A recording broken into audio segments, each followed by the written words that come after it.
Alors, maintenant, on va passer la parole à Marianne Kaffisch, que nous sommes très heureux d'accueillir et pour ma part très heureux de la retrouver. Nous avions déjà échangé autour de l'adolescent dans certains congrès. Marianne est responsable de la consultation de l'adolescent à l'hôpital universitaire de Genève avec une énorme expérience. Et Marianne, bienvenue et je vous laisse avec grand plaisir la parole. Alors, vous avez vu, sans qu'on le veuille, la transition a été parfaite entre la première communication et votre communication, puisque j'ai noté que l'avant-dernière diapositive était intitulée « Parole d'adolescent ». Donc, je vous laisse la parole. D'accord. Okay. Alors, merci beaucoup pour les présentations et aussi, j'avais déjà écouté un peu les posters où il y avait aussi déjà des réflexions autour de la transition. Et je dirais tout ça, ça fait grande envie quand on entend effectivement qu'il y a ces différents centres qui se sont mis en place. Alors, moi, je reviens de nouveau sur quelque chose de plus, peut-être un peu plus basique, parce que je pense qu'il est toujours important de redonner la parole aux jeunes pour quelque part revoir si ce que nous, on pense pour eux, c'est vraiment la chose voilà, la plus adéquate. Alors, effectivement, ça, c'était vraiment que 3 réflexions par rapport à la transition de la pédiatrie vers la médecine adulte, qui n'est jamais facile, ni pour les jeunes, et comme on l'a déjà dit, ni pour leur famille et ni pour les soignants.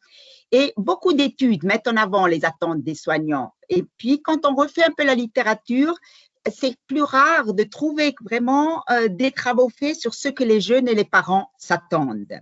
Et également, les critères d'évaluation de ce qui est une transition réussie ne sont pas toujours très évidentes.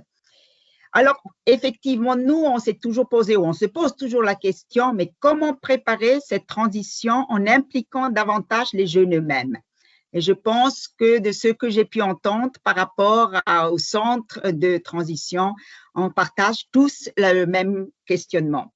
Effectivement, ce que nous, on a mis en place à Genève, tout est beaucoup plus petit, mais je dirais depuis 2016, nous offrons aux jeunes diabétiques âgés de 16 à 18 ans une demi-journée de préparation à la transition.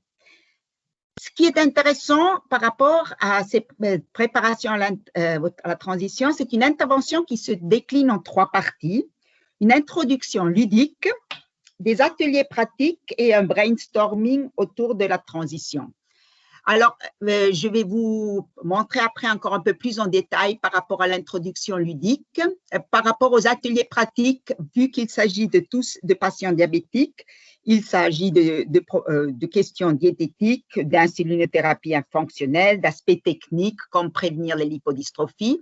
Et dans le brainstorming autour de la transition, il y a un peu les attentes et les craintes. Alors, il faut savoir que nous, on a tous, avec l'accord des jeunes, enregistré et retranscrit ces interventions parce qu'il nous semblait extrêmement important de bien pouvoir entendre et reprendre la parole des jeunes. Alors, quels étaient les résultats un peu de ces interventions? Alors, il y a 21 adolescents qui ont été recontactés dans les 3 ans aussi suite à cette intervention. Parce que pour nous, c'était important de savoir qu'est-ce qu'ils se sont rappelés de cette intervention. Est-ce que c'est efficace? Est-ce que c'est quelque chose qui reste très ponctuel? Et voilà. Et qu'est-ce qu'on pourrait améliorer? Alors, 4 de ces 21 adolescents disent n'avoir aucun souvenir précis de cette intervention. Ils ont tout de même passé une demi-journée avec nous. Et les autres, les cotent ces interventions à 8 sur 3 sur 10. 10, c'était le top du top. 0, c'était vraiment nul.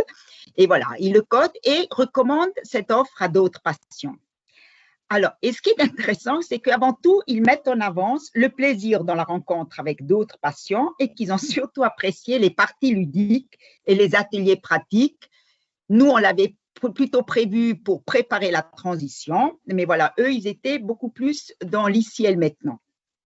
Alors, si on reprend seulement rapidement par rapport à ce côté ludique, c'est aussi vraiment pour donner la parole aux jeunes.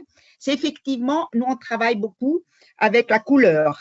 Quelle couleur associerez-vous au diabète? Et vous voyez, vous trouvez toutes les couleurs. Et ce qui est très intéressant, c'est pas seulement l'association qu'ils ont, mais aussi comment ils expliquent la couleur. Alors, je prends par exemple la personne qui nous dit rose ou une couleur plus foncée. Cela dépend si après la consultation, tout va bien, alors le rose, ou si la situation est plus compliquée et cela m'attriste. D'autres, comme ceux qui ont dit le violet, c'est comme mon premier stylo qui avait des étoiles dessus qui brillaient dans la nuit. Le bleu, car c'est la couleur de la pompe et du glucomètre, mais c'est aussi la couleur du jet d'eau le jour mondial du diabète.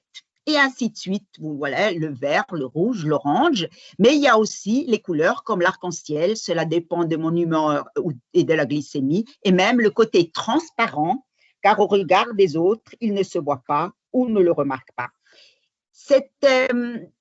À chaque fois, quelque part, quand on refait ce contact avec les couleurs, c'est quelque chose qui permet déjà de rentrer en matière et de pouvoir quand même dire quelque chose de personnel.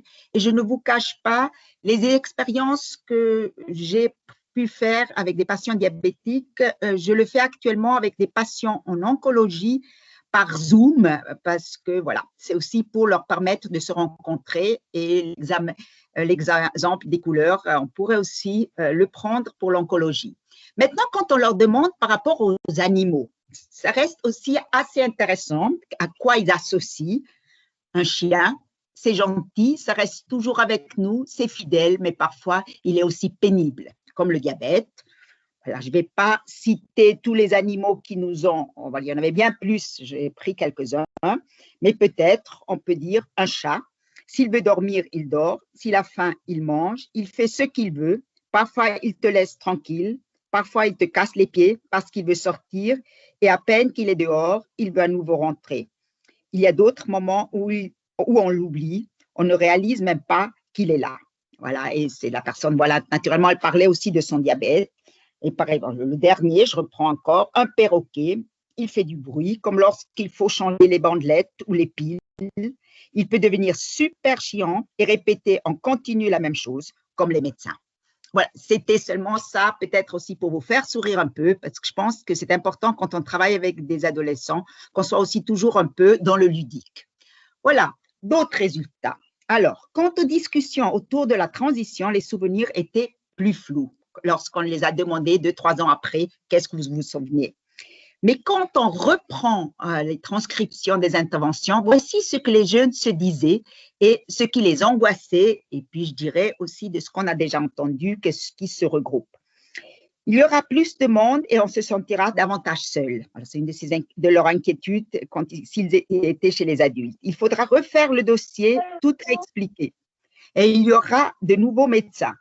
On nous demandera plus d'autonomie, on sera davantage impliqué et peut-être moins suivi. Et il faudra prendre ses rendez-vous soi-même et s'occuper de reprendre lorsqu'on a raté un rendez-vous. Voilà, il y a quelqu'un qu'on entend plus. Voilà. Mais ce qui est intéressant, effectivement, en résumé, les attentes quant à la transition.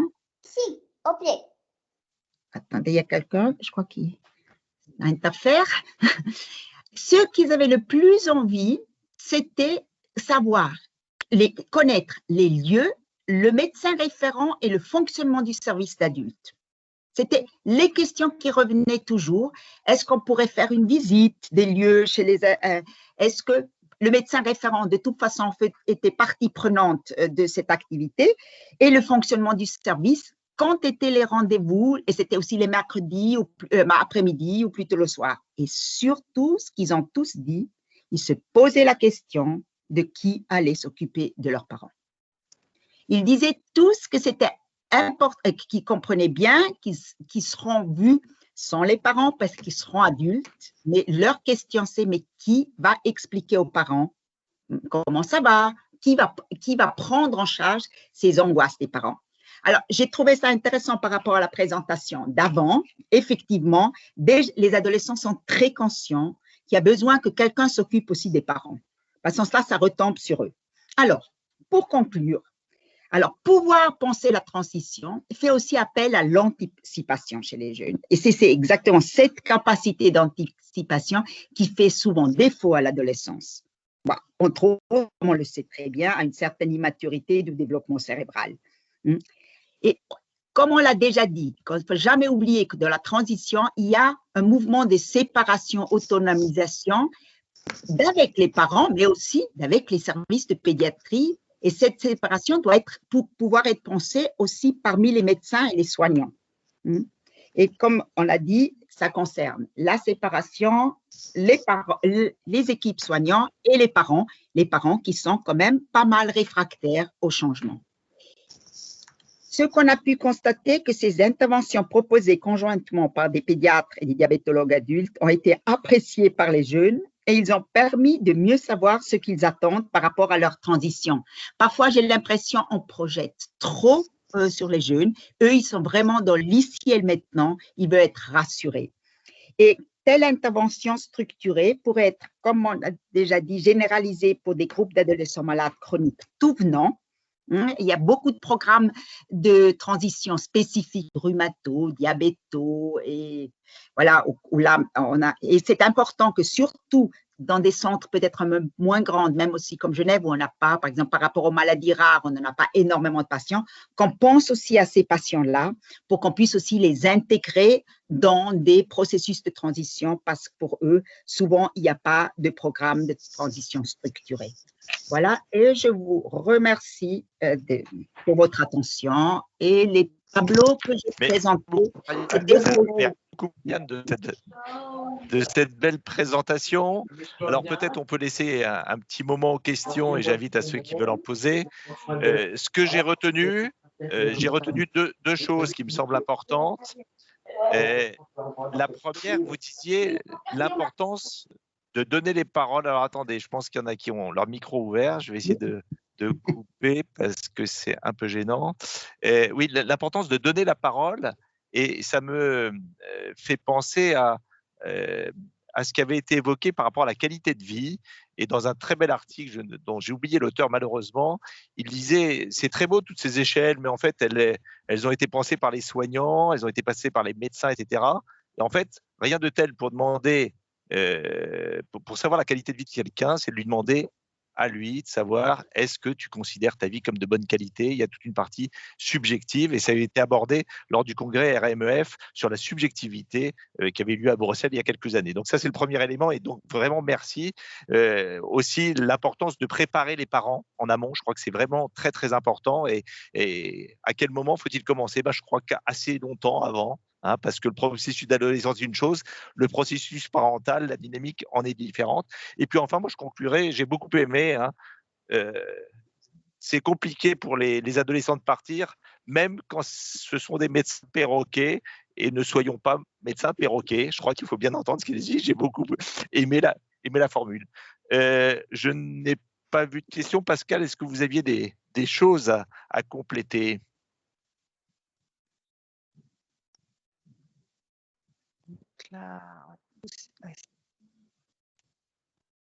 Alors, donc un message du CHU de Bordeaux qui précise qu'en néonatologie, ils ont également un système de caméra, mais que ce sont les soignants qui font les vidéos. Et un autre commentaire, alors je pense que c'était par rapport à la vidéo, cela a-t-il été également utilisé dans d'autres services pendant toute cette période sanitaire? Je comprends maintenant, vous dites par rapport aux vidéos avec les patients en oncologie. Ouais. Alors, pas officiellement. Alors, je veux dire, on a fait tellement des Zooms de formation entre étudiants et médecins qu'à un moment, on s'est dit, comment est-ce que les patients pourraient aussi bénéficier un peu ça? Et je dirais, on est rentré un petit peu rapidement en demandant l'autorisation aux parents. Pour que les parents… Alors, ce qui est très rigolo, c'est quand on est en Zoom avec les patients, c'est pas rare que les patients sont à côté, les parents sont à côté. Et je leur demande aux adolescents, mais comment vous faites? Les parents, ils écoutent là, vous racontez, vous râlez, vous critiquez. Et la réaction des adolescents était, ne vous inquiétez pas, on leur a mis les beats sur les oreilles. Ils n'entendent rien, ils n'entendent rien. Nous, on peut râler, ils nous laissent faire, mais c'est vrai que c'était important pour les parents qu'il y ait un soignant qui soit aussi dans le Zoom pour un peu contrôler qu'est-ce qui se passe, pour que ça, voilà. Mais sans cela, ça n'a pas été systématisé, voilà. Alors, quand vous évoquez aussi, et Patricia Bretonnès vous remercie par rapport au fait de la préoccupation des jeunes pour leurs parents. Et effectivement, moi, je me souviens d'une parole d'adolescent qui m'avait dit: docteur Dezombre, je vais vous demander quelque chose. Moi, tout va bien, mais j'aimerais bien que vous occupiez de mes parents parce que je sens que c'est plus difficile, ça va moins bien. Et ça correspond tout à fait à ce que vous dites. Il faut être tout à fait vigilant justement à ces parents qui ont souvent un parcours complexe du fait de la maladie chronique.